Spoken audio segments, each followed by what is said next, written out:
how did I grow with the guitar? I was asking people in the street, please borrow me a guitar maybe for 5 minutes. I stay in the street and then I play.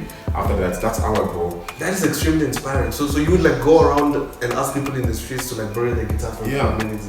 And is that how you learned how to play guitar during those few minutes? Can you remember how old you were when you put down your very first song? Yeah, it was in 2000 and it was in 2008. Since it's my first concert, I wanted people to come, to be free to even walk. I wanted somewhere where people can walk. You know. About the date, I didn't choose that date just like that. Sure. So I've been praying, and God, please, you gave me, but I want a date. And God told me that you should put it on the 24th November, without even knowing that it's going to be a Sunday. Because it is a Sunday. It is a Sunday. Yeah. I just took the date like that. If the 24th November was a Thursday, I was gonna make my concert on Thursday because I really need to get married. But you know, you don't just get married because you are rushing to get married. It sounds like a serious matter. You really need to. This is a serious problem. It's very serious. You really need to get married. But what I'm saying that you should pray for it.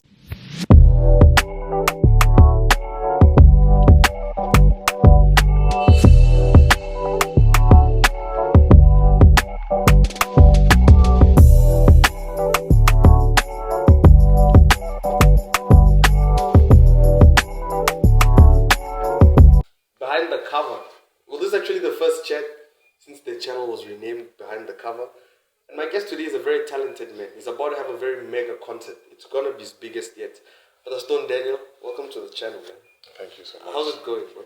Yeah, everything's fine, bro. Yeah. Well, so I was talking to somebody and I said to them, you're actually one of those people that make me want to wish I could see. You know, when I just watch you sing, it's like, damn, I wish I could do that. You know. But but above everything, you know, what I always admire from you is, you know, how innovative you always are. You're always trying to bring in new ideas and do things in a very new way, just like being very innovative. We're going to break down that shortly and speak about your concept, but I want to understand Brother Stone Daniel from the very origin and from the source. You know, so that would mean the type of home you come from, your type of parent, and you know, how all that upbringing contributed to the man you've become today. Oh, thank you for the question. The type of home I'm coming from, I will say I'm coming from a rich family. Rich family. So like you guys have money. No, we had money. Okay. Yeah. I won't say that we are poor right now, but you know, you coming from I'm coming from a family where we could have more than what we could ask to our parents. You know. Sure. So I grew up in that family where I had everything that I wanted. You know, those parents where you can go out with your dad. Yeah. Can drive you around. You can see sometimes, and mostly since I like bikes, I was stealing my father's bike and trying to go out, see my friends life, and stuff, soft life, you know. But yet, I was always getting punished. Yeah. So this means you were naughty? I was very naughty. I was very naughty, and my father used to beat me. I've got some scares, you know, he used to beat me when I was young, so that's the kind of family I went from. But regarding the music, I didn't get much support from my parents or from my family in the beginning. It started when I discovered that I love music. That was back in 2007. Yeah, 2007. There was an uncle of mine who used to play the guitar. He was playing for a certain. There's a big choir there in Bujimayo that we call Corraptoner. So he was a solist. He was playing the lead guitar. So I used to see him coming home with the guitar, and I used to ask him to play. And before that, I used to take some songs, I put it on the radio, and then I start beating with the drum, making noise, and with the chairs like that. So when my father discovered that I love music and I love the guitar, he wanted me to attend a certain school, a music school. Okay. But we had a problem with my dad. My dad loved piano. Okay. He loved the piano, and me, I loved the guitar at that time. So he told me that I can buy you a piano. I won't mind spending $1,000 to buy you a nice keyboard. But the guitar, I won't have a guitar in my house. That was a challenge that I had with my father. So how did I grow with the guitar? I was asking people in the street, please borrow me a guitar maybe for 5 minutes. I stay in the street and then I play. After that, that's how I grow. That is extremely inspiring. So you would like go around and ask people in the streets to like borrow their guitar for a few minutes. And is that how you learned how to play guitar during those few minutes? Yeah. Okay. My uncle showed me. He actually taught me. He gave me 3 chords. It was do. I can say C, G, and F. Yeah, we don't know that. I'm a whole lot of musicians don't understand. So but okay. So from there from the first chord that I got, I made my first song. I wrote the first song. Can you remember how old you were when you put down your very first song? Yeah, it was in 2000 and it was in 2008. I wrote my first song, and that uncle of mine took that song and he make it his. He started singing it. I remember that. Okay. Yeah, so that's what happened actually, and I remember there were a time where there was a problem between the two big pastors, Pastor Vipitila and Pastor Baruti. So I was going to Pastor's Baruti church. That was back in 2020, no, 12 to 13 when they had problems and stuff. So from there to 16, they had all those problems. I had also a big problem between me and my mom, because I was going to Pastor Bauti's church and my mom was going to Pastor Vigila's church. I remember the time where my mom she didn't want to give me food at all, but me, I'm telling you, so since I was working also with my father, I had some money, so no, I was just going, I could just go around and buy things. But when you buy things from the street, it's always different when mom cooks, Definitely. So yeah. So well, did that ever affect your music careers per se? Because now, if you're having a feud with your mother, did it ever get to a point where she no longer wanted to support your musical career? Yeah. Till I left home, she never supported me. Yes, till this day, she saw me on a stage, like in a big stadium. I was standing on a stage and playing. That's the day she could believe me.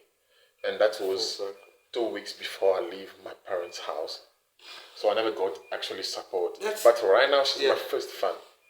Yeah, that's amazing. Let's dwell on that a little. So she sees you on a big stage. Yeah. And now she's amazed that, okay, this is the same, my son. Yeah, I could see her. She was happy. I could see her down there. But now you had to leave 2 weeks after that. Yeah. I had to travel to go to Kinshasa. That's why I was now like my younger age, teenage, Oh, that is very.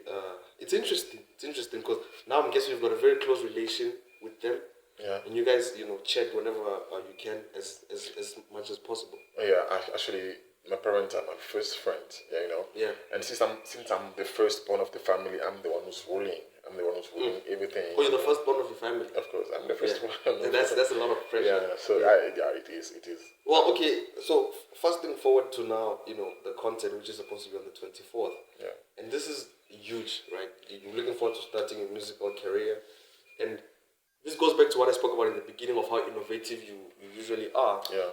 You're about to start this career of yours, but you go, I'm gonna host a concert. Yeah. Not like release a single or just like how most people do it, but you wanna host a concert. Yeah. And I wanted to understand why a concert particularly, and not just maybe release one song and Okay, I will talk about.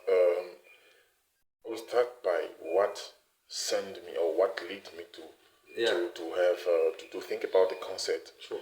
It was in the beginning of this year in 2024.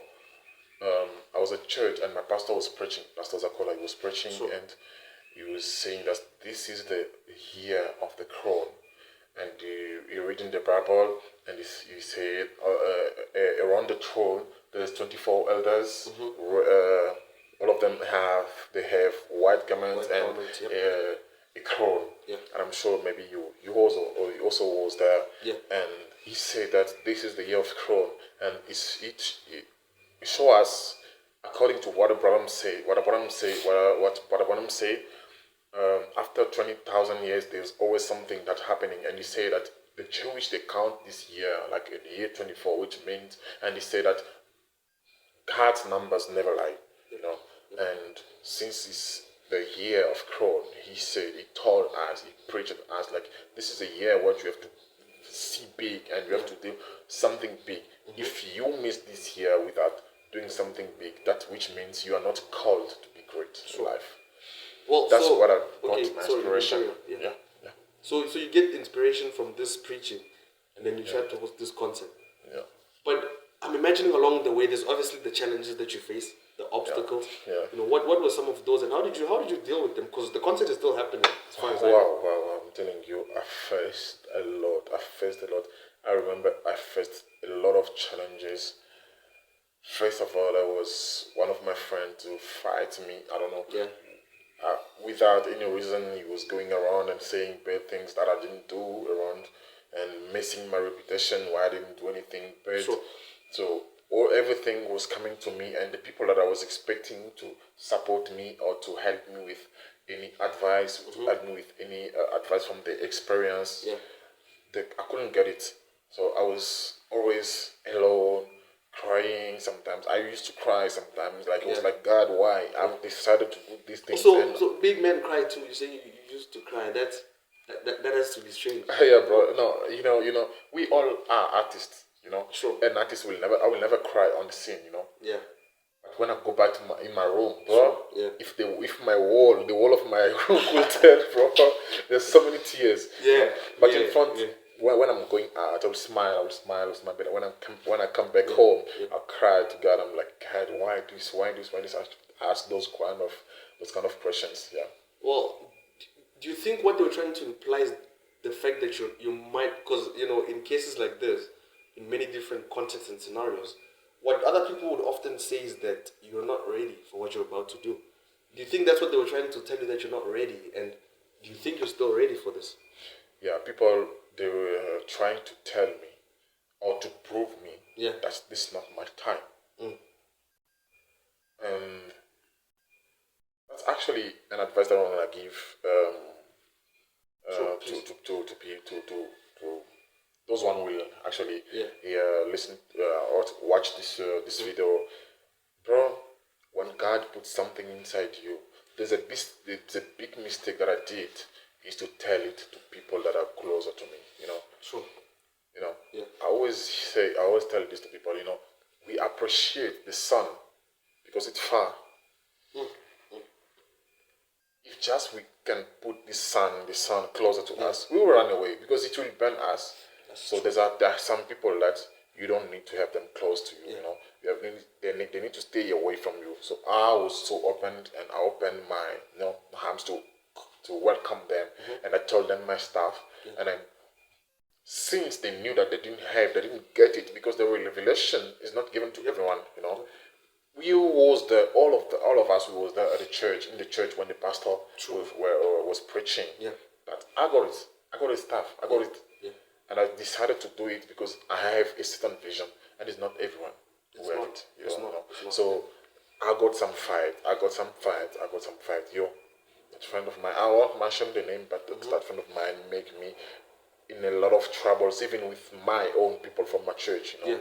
Yeah. So it was not easy, but the thing is, I let the time to the time, and I let God fight for me. The truth comes slowly, but it will arrive. Yeah. So you're saying you perhaps told the wrong people about some of the plans that you had. Yeah. You know, and maybe they offered the wrong advices. But in that time of chaos, who would you say gave you some of the best advices that really helped? Those people that were very supportive, that stood out. Actually, I will never forget this. And I used to tell them, like, bro, if without you, bro, I'm down. Yeah. There's two brothers that God gives me. Yeah. And we just met last year, and we become very close and more than friends. That we become like brothers. Yeah.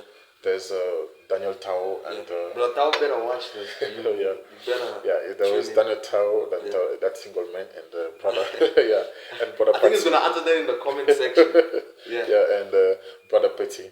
Sure. Those are two friends. So we used to actually our spirits just connected, and on my weakest moment, they helped me. I'm not just saying they helped me with an advice, but even financially, I was down. Like my business was closed, was down, and those guys they stood. They were like, "Guy, you're a man. Stand up." They helped me also, and I grew up like that. And I used to sometimes. Those were my shoulder. I would call them one day after church, and then we go out because we had something like something that we used to like a random or custom, like we used to go out every Sunday to go eat and stuff. So that's why we used to share, bro. I'm facing this. If they have also their problem, they wouldn't mind telling. We exchange like that. But those were a good friend to me and helped me. Those are definitely friends to keep. I think at times like this, it's always very imperative to keep people around you can share, because otherwise we don't want you crying alone in your room again. I'm telling you. And then now we have to hear, but that's pretty. But so I know people. I'm not that guy yet. I'm not as big yet, but I know people. And I've heard your music, right? It's very very diverse, and you do these different types of. I think.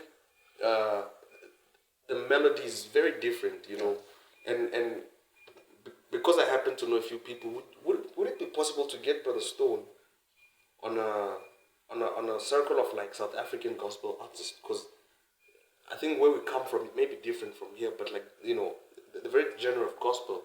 Would you be able to get yourself into playing with South African gospel artists?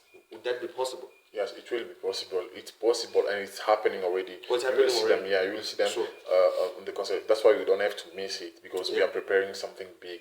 And since also I know that I'm not that perfect in English, but I'm trying my best, to get in the English. Oh, you're very perfect. No, I'm trying, bro. I'm trying. Totally I'm trying to get in the English. Since we are in South Africa, I'm trying to get in the English world where there's. Do you have some English songs in there? Yes, I do have some English songs. I also write English songs, even Spanish songs. Yes. Can you give us one Spanish line? Yeah, there's a song that I write. I was saying "Habla te escucho," which means speak. I can hear you. I will hear you. So that entire song is in Spanish. No, it's not in Spanish. Like the entire song is not in Spanish, but the verse, the chorus is in Spanish. I want to hear that. Yeah, you will hear. I got my tickets already. But quickly, perhaps before we wrap off with the details of the concert, we're speaking of this journey of you starting. Now, I understand you're about to get into. I personally believe in you, right? I think we've spoken about this many times, and I believe you're about to enter this world of success, and it gets very tricky. Yeah. Much particularly as a single. and I want to perhaps touch on it just whilst passing. Maybe your thoughts around just getting to that time where you're gonna need somebody to help you find balance. Yeah. Because again, your world is full of ups and downs. Yeah. And you do want to get yourself that person who's gonna help you in that manner. Yeah. So how far are we with that, bro? So, what are we saying about that? This is if you've just. So how far with that? I'm laughing. I allow you to laugh. Yeah. I won't say that I will finish my career without getting married. Yeah. Because I really need to get married, but you don't just get married because you are rushing to get married. He said it like a serious matter. You really need to. This is a serious problem. It's very serious. And really needs to get married. Brother Bonham said that we should pray for it. Sure. Like at the same point, to pray to get the Holy Spirit. Yeah. Are you praying for that currently? Yes, I do pray. I really do pray for it, and I ask God for signs for it. Sure. Yeah. So I'm actually currently. I'm in a situation where let me just put it in general. Yeah. Having a half artist now, an artist. Oh, can you please cut? No, just keep talking. Keep talking. You're gonna cut it. Okay. Actually, being an artist is not that easy. I'm putting it in general. Sure. if you can ask all the artists around over the world, they will tell you that being an artist is not easy. Yep. Because you are there, you are somewhere there, and then there's people that your values are outside, and you have some certain values that mostly, since I'm a man or woman or man, you have some values that people need. Yeah. And girls seem to like people with beautiful voices nowadays. They say, yeah. And as a man, being an artist, there will be a lot of women sometimes around you. Sure. Some of them will come with a true love. Yeah. Some of them will come with a filial love. You know, that's just because you're an artist, because you're a famous guy, and they will just wanna be around you. But we don't have anything else to do than praying. Sure. You just have to pray and let God lead yourself. Mostly being a single, or whoever know that you're not wearing a ring yet and you're still single, everyone will not that all the girls, but you will be tempted. Definitely. You might see a sister come to you just to maybe just greet you and stuff, but the devil can use it to show that this sister, she's trying to following me, she's trying to follow me, and and it's a bit tricky. It is. Yeah, it's very tricky. But I wouldn't say that I'm not planning. It's something that I'm planning, and it's gonna happen maybe soon. Yeah. Okay. But God will make me, Yeah. Let just the will of God will. Yeah. Well, I really hope that's the case, and I pray that you do get to that realization as soon as possible. Yeah, I will. I really hope you get to get to that moment as soon as enough. I'm gonna be the first to come to your wedding. Yeah. So I have to wrap it up, but we're gonna do something, and I know maybe I didn't tell you this. I have to catch you off guard on this, but we're gonna do something we do to everybody that comes on the channel. I'm gonna ask you 4 questions, and you have to give me answers of one line, just one sentence per question. Question number 1: if Brother Stone had to define his purpose currently, what would you say is your purpose for the time being? My purpose. Yeah. To bless people. To bless people. Sure, I can take that. Well, question number 2: what is the best advice you've ever gotten from anybody? The best advice. Yeah. I will say I got it from Pastor Roscoe. He gave me 2 advice: read the Bible and pray. Sure. Definitely. Well, question number 3, to just flip it a bit, what would you say is the worst advice you've ever gotten? The worst advice? Yeah. That's actually a tricky question. The worst advice that I got was like, fight with your father. Oof, that must have been worse. Yeah. I can imagine. So someone gave me that. Yeah. I think that's a conversation for another day. So now we didn't Brother Stone for a part 2. I think it's official. He's definitely gonna come back. Yeah. Last but not least, if you were given a chance to pass out a law or a rule that all of us in the world have to follow, you put in a position of power and you're told to give us a rule for us in the world to follow, what is going to be your rule? A rule? Yeah, or a law that we all have to follow. Be patient. Be patient. There's nothing that's more than patient. Allow me to speak here. Yeah. Bro, if just God can open your eyes and look at your future, you will be so patient, you will be calm. There's something that I fight for, and I'm praying always, God, please help me to be patient. Everything have to come on its own time. That's all. That's extremely true. Well, so I guess to officially now actually wrap it off, the concert is happening on the 24th of this month. Yeah. The details, the venue, the time, just everything else for the people who are going to be watching. I believe there's actually people that are going to be coming from Cape Town and Durban. Diverse city of singers. Okay, the venue is it's going to be on the 24th November 2024 at Victor Theatre. We're going to place the poster at the end so that you guys also get more. But it's going to be on the 24th November, as I said, at Victor Theatre. Why at Victor Theatre, and what is the very meaning behind that? Okay, at Victor Theatre because it's closer to my church, and also a lot of people sit around on the surrounding. So since it's my first concert, I wanted people to come to be free to even walk. I wanted somewhere where people can walk. Sure. And about the date, I didn't choose that date just like that. Sure.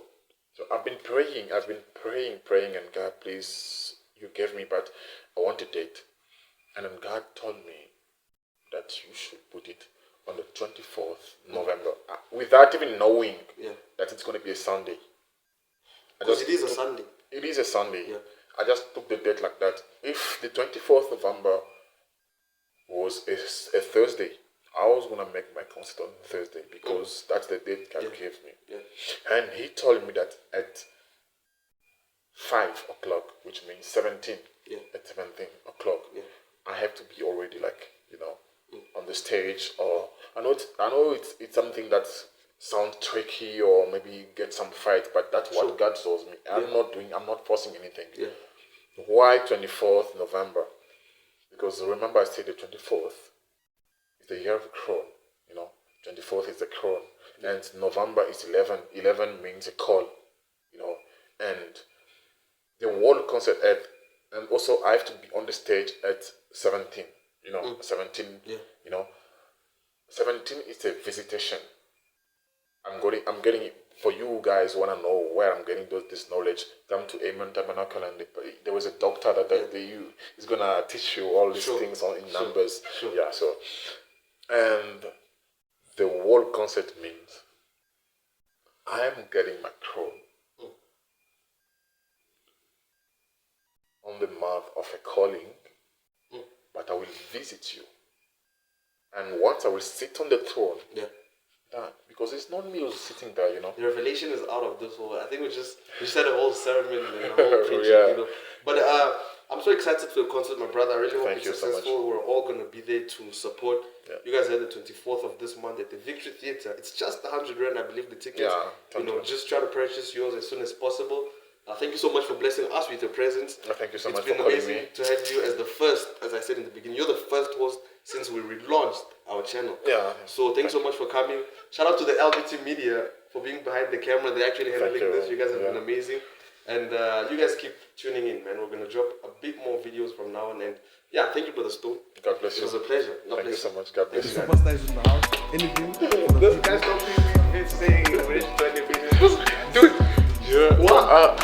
How many minutes? How many minutes? That's at least the I'm telling you 3 minutes here. Yo, the LBT Media, dog. No, but it have to be. LBT. Shout out, bro. Shout out. Yeah. Yeah.